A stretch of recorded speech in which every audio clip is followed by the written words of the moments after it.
Hello friends, welcome back to viking season 2. Season 2 രണ്ടാമത്തെ episode നമ്മൾ ഇവിടെ എക്സ്പ്ലെയിൻ ചെയ്യാൻ പോകുന്നത്. നിങ്ങൾ ആദ്യമായിട്ടാണ് ഈ വീഡിയോ കാണുന്നതെങ്കിൽ സീസൺ 1 തൊട്ട് കാണാൻ ശ്രമിക്കുക. എന്നാൽ മാത്രമാണ് നിങ്ങൾക്ക് എന്തെങ്കിലും മനസ്സിലാകുകയുള്ളൂ. അപ്പോൾ നമുക്ക് സമയം വളരെയധികം ബോറടിപ്പിക്കുകയാണ്. സീസൺ 2 രണ്ടാമത്തെ എപ്പിസോഡ് എന്താണെന്ന് നോക്കാം. അതിന് മുമ്പ് നിങ്ങൾ ഈ ചാനൽ ആദ്യമായിട്ടാണ് കാണുന്നതെങ്കിൽ ചാനൽ സബ്സ്ക്രൈബ് ചെയ്യുക, തൊട്ടടുത്തുള്ള ബെല്ലൈക്കൺ എനേബിൾ ചെയ്യുക. നിങ്ങൾക്ക് 5 സെക്കൻഡ് പോലും വേണ്ടി ഈ ചാനൽ സബ്സ്ക്രൈബ് ചെയ്യാൻ നിങ്ങൾ ഈ സബ്സ്ക്രിപ്ഷൻ എനിക്കൊരു സപ്പോർട്ടായിരിക്കും.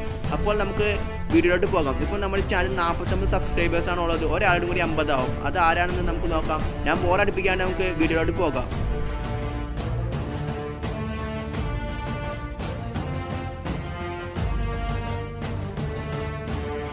കഴിഞ്ഞ എപ്പിസോഡ് അവസാനം നമ്മൾ കണ്ടത് ലഗാർത്തയും ബിയോങ്ങും അവിടെ നിന്ന് പോകുന്നതാണ്. റഗ്നറിന് ഇപ്പോഴത്തെ ഭാര്യ 2 കുട്ടികൾക്ക് ജന്മം നൽകുകയും അതിൽ മൂത്ത കുട്ടിയെ അന്വേഷിച്ച് നടക്കുകയാണ്. അങ്ങനെ ഇളയ കുട്ടിയെ കാണാത്തതുകൊണ്ട് നീ പോയി അവനെ അന്വേഷിച്ചുകൊണ്ട് വരാൻ മൂത്ത സഹോദരൻ്റെ അടുത്ത് അവൾ പറയുന്നു. അങ്ങനെ അവൻ നേരെ പോയി ഇളയ സഹോദരനെ അന്വേഷിക്കുകയാണ്. അങ്ങനെ ഇളയ സഹോദരനെ കിട്ടിയോടുകൂടി അവർ 3 പേരും അവിടെ നിന്ന് പോകുന്നു. അവിടെ നേരെ കാണിക്കുന്നത് നമ്മുടെ പാദ്രിയാണ്. പാദ്രി ഇപ്പോൾ ആളെ ആകെ മാറുകയാണ്. ടോട്ടലി ചേഞ്ച് മാൻ. അങ്ങനെ നമ്മുടെ ഫ്ലോക്കി അങ്ങോട്ട് വരുന്നു. ഫ്ലോക്കിയുടെ ഭാര്യയോടൊപ്പം അങ്ങോട്ട് വരുന്നു. ഫ്ലോക്കിനെ കണ്ടോടുകൂടി എല്ലാവർക്കും ഭയങ്കര സന്തോഷമാവുകയും ഫ്ലോക്കിനെ വന്ന് കെട്ടിപ്പിടിക്കുകയും ചെയ്യാണ്. അപ്പോൾ ഫ്ലോക്കി പറയും, ഇവന് ആകെ ആൾ മാറില്ല, ഇവൻ വന്ന പോലത്തെ അല്ലാലും ഇപ്പോൾ ഇവനിപ്പോൾ പെണ്ണുങ്ങളായിട്ടൊക്കെയുള്ള ഇടപാടെന്നൊക്കെ ഫ്ലോക്കി പറയുന്നുണ്ട്. അങ്ങനെ റഗ്നറുടെ മോനും അങ്ങോട്ട് വരുന്നുണ്ട്. നമ്മുടെ ഫ്ലോക്കി ആണെങ്കിൽ റഗ്നറുടെ മോനൊരു ഹായൊക്കെ പറയും. എന്നിട്ട് റഗ്നറത്ത് പറയാണ്, നമ്മളാണ് എപ്പോഴും പടിഞ്ഞാറോട്ട് പോകുന്നത്. ഇവിടുത്തെ ജനങ്ങൾക്ക് പടിഞ്ഞാറ് കാണാൻ കൊതിയാകുന്നുണ്ട്. ഈ പ്രാവശ്യം അവരെ ഈ വേനൽക്കാലത്ത് അങ്ങോട്ട് കൊണ്ടുപോകണം. എല്ലാവരുടെയും അഭിപ്രായമാണ് ഞാൻ പറയുന്നത്. ഇത് കേട്ട റഗ്നർ നേരെ സഭയിൽ കയറി നിന്ന് എല്ലാവരും വിളിച്ചു കൂട്ടുകയാണ്. ഇപ്രാവശ്യം നമ്മൾ പടിഞ്ഞാറോട്ട് പോകുമ്പോൾ നമ്മളെല്ലാവരും ഒരുമിച്ചാണ് പോകുന്നത്. നമുക്ക് എല്ലാവർക്കും ആസ്വദിച്ചിട്ടാണ് പടിഞ്ഞാറോട്ട് പോകാം. അതിനെല്ലാവർക്കും തയ്യാറല്ല ഞാൻ ചോദിക്കുമ്പോൾ എല്ലാവരും ഒരേ സ്വരത്തോടെ ഞങ്ങൾക്ക് തയ്യാറാണ് ലോർഡ് റഗ്നർ. അപ്പോഴാണ് പഴയ പ്രഭുവിൻ്റെ ഭാര്യ അങ്ങോട്ട് വരുന്നത്. അവളെ നോക്കി നമ്മളെല്ലാവരും ഒരുമിച്ചാണ് പോകുന്നതെന്ന് റഗ്നർ പറയുന്നു. അപ്പോൾ തന്നെ അവൾ അവിടെ നിന്ന് നൈസായിട്ട് പോകുകയാണ്. അങ്ങനെ അവളിപ്പോൾ അവളുടെ പുതിയ ഭർത്താവിനെ നോക്കി നടക്കേണ്ട. നമ്മുടെ റോളോണ് അവളുടെ പുതിയ ഭർത്താവ്. അവനാണെങ്കിൽ ഒരു ബോധമില്ലാതെ കള്ളും കുടിച്ച സ്ഥലത്ത് കിടന്ന് ഉറങ്ങിയായിരിക്കും. അവൾക്കായ ദേഷ്യം വരെയാണ്. എനിക്ക് എപ്പോഴും തന്നെയാണ് പണി, കള്ളും കുടിച്ച ഒരു സ്ഥലത്ത് കിടന്ന് ഉറങ്ങല്. അപ്പോഴാണ് നമ്മുടെ റഗ്നറും ബാക്കിയുള്ള എല്ലാവരും ആഘോഷിക്കുകയായിരിക്കും. അതായത് പടിഞ്ഞാറോട്ട് ഇപ്പോൾ ആഘോഷിക്കുന്നു. അപ്പോൾ റഗ്നറിന് ഒരു പെണ്ണ് ഭക്ഷണം കൊണ്ടു കൊടുക്കും. അവളായിട്ട് അവൻ സൊള്ളിയത് പോരാ. അതുകൊണ്ടാണ് ഇപ്പോൾ ഒരു പെണ്ണ് വീട്ടിലിരിക്കുന്നത്. അവൾക്കാണെങ്കിൽ ആകെ ദേഷ്യം വരെയാണ്. അപ്പോൾ നീ എവിടെ നിന്ന് വരെയെന്ന് നോക്കുമ്പോൾ ഉപസാരയിൽ നിന്നാണ് വരുന്നത് മൈ ലോഡ്. റഗ്നറിൻ്റെ ഭാര്യയ്ക്ക് കണ്ട് സൈക്കിൾ അവളോട് ദേഷ്യപ്പെട്ട് ചോദിക്കും, നീ എന്താണ് അവളായിട്ട് സംസാരിച്ചെന്ന് ചോദിക്കുമ്പോൾ റഗ്നർ കളിയാക്കി ഞങ്ങൾ കുറച്ച് ആയോധന കളികളെല്ലാം പഠിപ്പിച്ച് കൊടുക്കുകയാണെന്ന് റഗ്നർ പറയുന്നു. ഓ അങ്ങനെയാണോ എന്ന് അവൾ ചോദിക്കുന്നു. എന്നിട്ട് അവൾക്ക് കുറച്ച് ഭക്ഷണം കൊണ്ടു കൊടുക്കാൻ ആ പെണ്ണോട് പറയാണ്. നിനക്ക് ഇപ്പോൾ എത്ര വയസ്സാണെന്ന് ചോദിക്കുമ്പോൾ അതൊന്നും എനിക്ക് അറിയാൻ പാടില്ല എന്ന് അവൾക്ക് മറുപടി പറയുന്നു. അപ്പോൾ നിനക്ക് ഇപ്പോൾ പെണ്ണാവാനുള്ള പ്രായമായിട്ടില്ല ചോദിക്കുമ്പോൾ അദ്ദേഹം ചോദിക്കും. ദേഷ്യപ്പെട്ടാണ് ചോദിക്കുന്നത്. അവൾ എന്നിട്ട് അവിടെ നിന്ന് പോകും. എന്നിട്ട് അവൾ നേരെ റഗ്നറിൻ്റെ അടുത്തോട്ട് ചെല്ലുമ്പോൾ ആ പെണ്ണും റഗ്നറിൻ്റെ അടുത്ത് നിൽപ്പുണ്ടാവും. അവൾക്ക് ആകെ ദേഷ്യം വരും. റഗ്നർ അവളുടെ ഒപ്പം കൊഞ്ചിക്കൊന്ന് നിൽക്കണം കള്ളൻ. റഗ്നർ അവളെ കാണും, വരൂ എൻ്റെ അടുത്തൊന്ന് ഇരിക്കുമോ, നമുക്ക് ഒരുമിച്ച് ആഘോഷിക്കാമെന്ന് പറയുമ്പോൾ നിങ്ങൾക്ക് സുഖമാണെന്ന് നോക്കാൻ വേണ്ടി ഞാനിവിടെ വന്നതെന്ന് അവൾ ഒരുമാതിരി പുച്ഛഭാവത്തോടെ റഗ്നറിൻ്റെ അടുത്ത് പറയുന്നു. എന്നിട്ട് റഗ്നറിനെ നോക്കും, ആ പെണ്ണിനെ നോക്കിക്കൊണ്ട് അവിടെ നിന്ന് പോവുകയാണ്.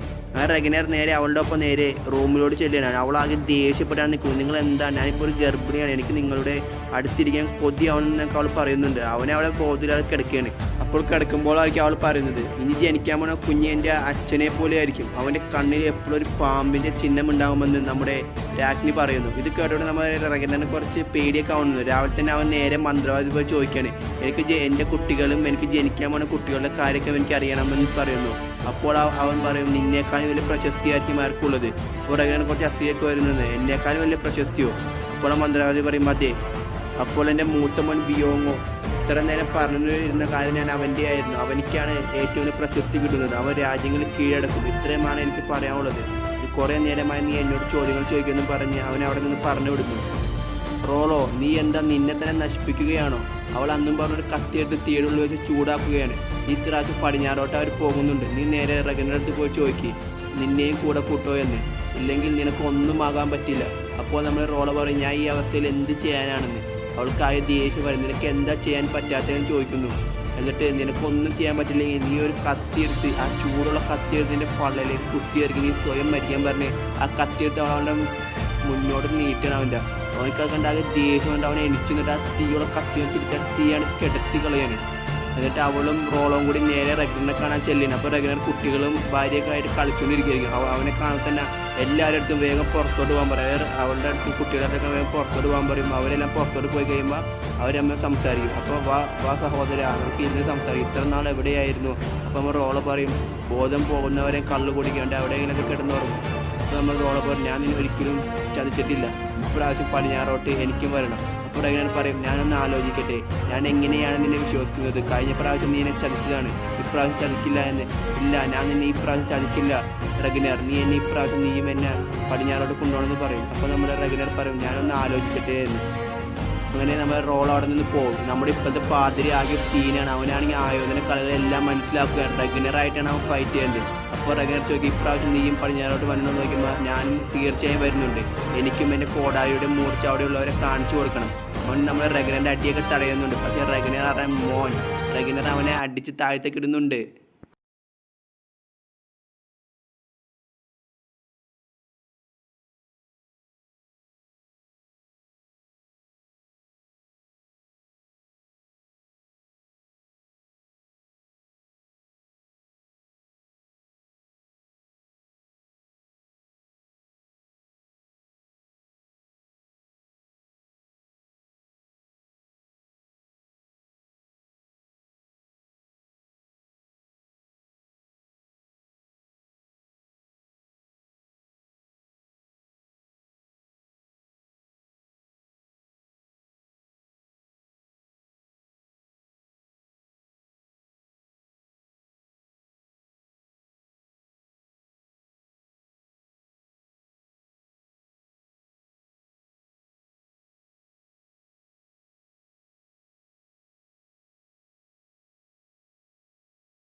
റെഗ്നർ അവനെ അടിച്ച് താഴ്ത്തിട്ട് വാളെടുത്ത് കുത്തി വെക്കുകയാണ്. മോനെ, നീ ഇനിയും കുറേ പഠിക്കാനെന്ന് അവൻ്റെ അടുത്ത് പറയുന്നു. അപ്പോഴാണ് കിങ് ഹെറിക് അങ്ങോട്ട് വരുന്നത്.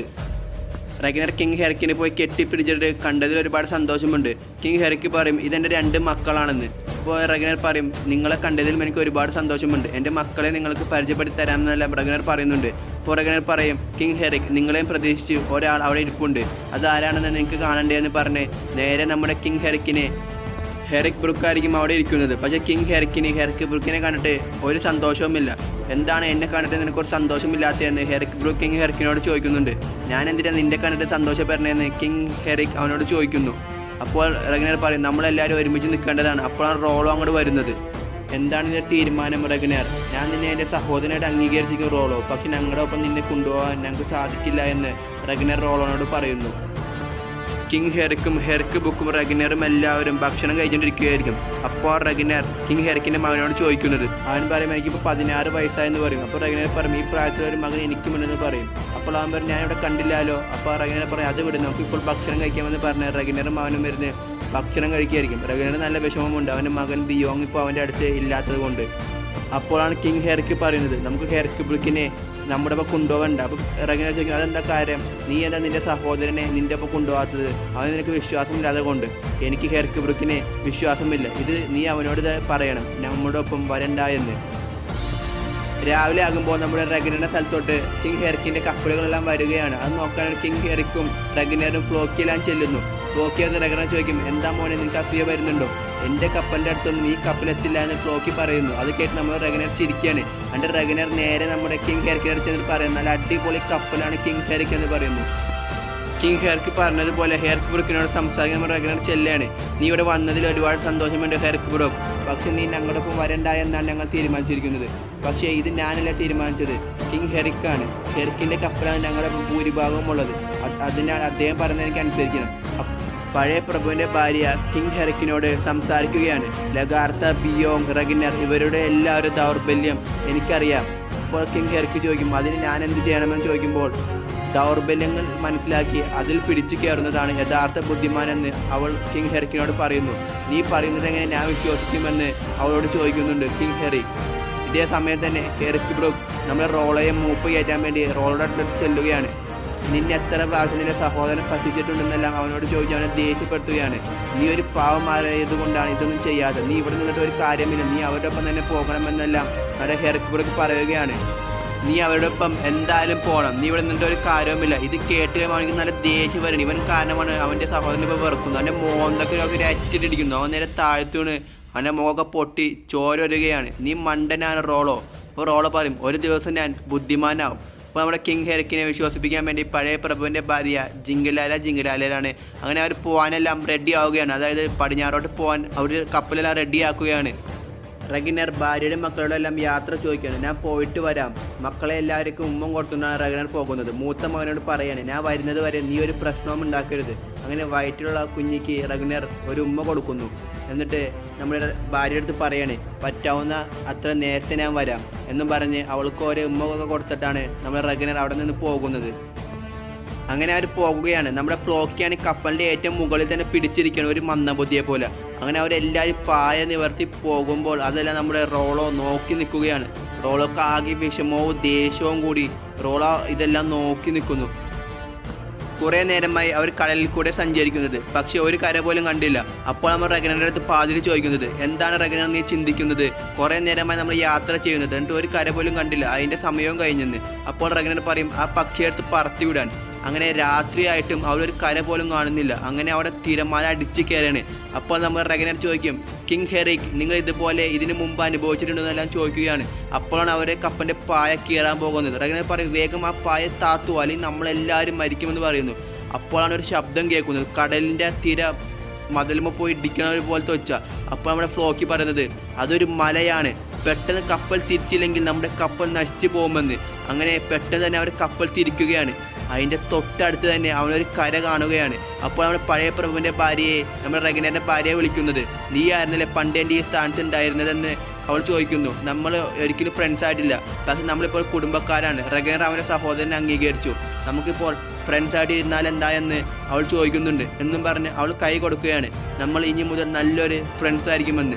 അങ്ങനെ നമ്മുടെ പ്രഭുവിടെ ഭാര്യയും പറയും, ഞാൻ ഇപ്പോൾ നല്ലൊരു ഫ്രണ്ട്സായിട്ട് നമുക്ക് ഇരിക്കാമെന്ന്. അങ്ങനെ കടലെല്ലാം ശാന്തമായി കഴിയുമ്പോൾ നമ്മൾ റെഗനർ ബാക്കിയുള്ള കപ്പലെല്ലാം നോക്കുകയാണ്. കപ്പലിൻ്റെ മുകളിൽ കയറി നിന്നാണ് അവൻ കപ്പലെല്ലാം നോക്കുന്നത്. അവൻ നോക്കുമ്പോൾ തൊട്ട് പുറകെ തന്നെ ബാക്കിയുള്ള എല്ലാ കപ്പലും ഉണ്ടാകും. അപ്പോഴാണ് കിങ് ഹെറിക്കിൻ്റെ മകൻ, അച്ഛാ ദേ അവിടെ ഒരു കര ഞാൻ കാണുന്നുണ്ടെന്ന്. റെഗനർ ചോദിക്കും ഫ്ലോക്കിയോട്, ഇത് ഏതാണ് സ്ഥലം ഫ്ലോക്കി? അപ്പോൾ ഫ്ലോക്കി പറയും, ഞാൻ കപ്പൽ മാത്രമേ ഉണ്ടാക്കാറുള്ളൂ, സ്ഥലമെല്ലാം അന്വേഷിക്കുന്നത് നിൻ്റെ ജോലിയാണ്. അങ്ങനെ അവർ ആ കര കാണുകയും ആ കരയിൽ ഇറങ്ങുകയാണ് എല്ലാവരും. പക്ഷേ അവിടെയുള്ള ഒരാൾ ഇവർ വരുന്നതെല്ലാം കാണുന്നുണ്ട്. അങ്ങനെ അവർ ആ സ്ഥലത്ത് ഇറങ്ങിയിട്ട് ഇത് ഏതാണ് സ്ഥലമെന്നെല്ലാം നോക്കുന്നു. അപ്പോൾ ആ നേരത്തെ കണ്ട അവൻ നേരെ കൊട്ടാരത്തിലോട്ട് പോയി രാജാവിനോട് പറയാൻ നേരെ പോകുകയാണ്. അവരങ്ങനെ കാട്ടിൽ കൂടെ എല്ലാം നടന്ന് കുറേ നേരം അവർ നടക്കുന്നത്. അങ്ങനെ അവരെല്ലാവരും ക്ഷീണിക്കുകയാണ്. അങ്ങനെ അവർ കുറച്ച് നേരം സ്ഥലത്ത് ഇരിക്കുമ്പോഴാണ് അവിടെ ഫുൾ സൈന്യം വളയുന്നത് അവരെ ആക്രമിക്കാൻ വേണ്ടി. ഇനി ഒരു കിടിലൻ ഫൈറ്റാണ് നടക്കുന്നത്. നമ്മൾ പ്രതീക്ഷിക്കാത്തൊരു ഫൈറ്റാണ്. പെട്ടെന്ന് അവൻ്റെ മേത്ത് 50 ഇറക്കും.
യുദ്ധത്തിന് ശേഷം 2 പേരെ റഗ്നർ പിടിച്ചിട്ടുണ്ടാവും. നമ്മുടെ പാതിരി അവരോട് സംസാരിക്കുകയാണ്. ഇത് ഏതാണ് സ്ഥലം എന്നാണ് നമ്മുടെ പാതിരി ചോദിക്കുന്നത്. അപ്പോൾ അവൻ പറയും വെക്സക്സ എന്നാണ് പാതിരിയോട് അവൻ പറയുന്നത്.